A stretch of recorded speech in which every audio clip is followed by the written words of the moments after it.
Toyota 集团为了申请环境保护加社会公益企业责任，对2019年号召集团的员工、管属加车主，甚至公部门加非营利的组织，伫个同一天，伫个全台16个海滩来举办净滩减塑的活动。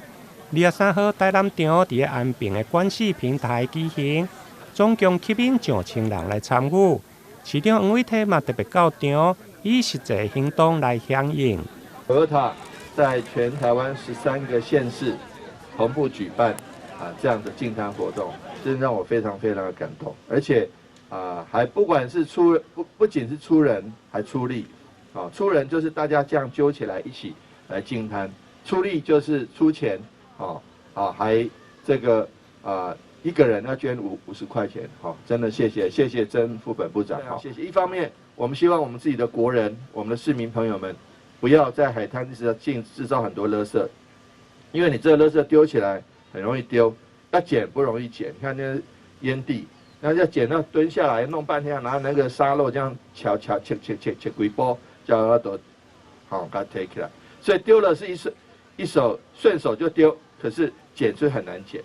到场参加大部分拢是集团的员工甲管属，有的员工已经参加几啊档，甚至带家己的小朋友嘛首次投入净滩的活动。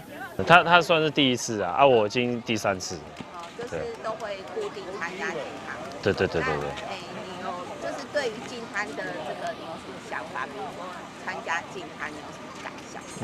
就是一个理念因为净滩就是把一些平常人类制造垃圾做清洁嘛，对因为不可能说每天都在净滩，就是大家有缘就是聚集在一个地方，然后为了就是保护地球做的一个行为这样子。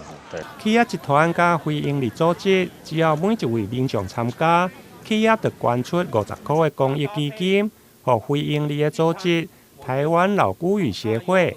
作为后续全台国小学童减塑的教育用途，23号全台净滩总共11515人参加，除了清出将近2万公斤的粪扫，同时嘛捐出57,550块作为公益基金。台南新闻林根采访报道。